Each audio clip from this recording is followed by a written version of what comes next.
పల్లవి కట్టి ఆపై చరణం కట్టి ఆపై తాళం తట్టి పదనిస పాడాలి.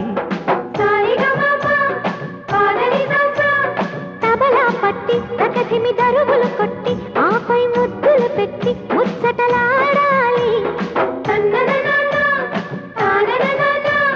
పెళ్ళైతే శోభనాల పేరడమే, పండును చెండును దిండును పంచడమే. కలలన్నీ తలుపు తీసి అలలన్నీ పరుపులేసి కడలి ఒడిని కరిగిపోతే అబ్బా పెట్టమంది పిల్ల, శ్రావణ మాసంలో పెళ్లికి లగ్గం, మల్లెల మంచంలో మన్మథ లంచం. అబ్బా కొట్టమని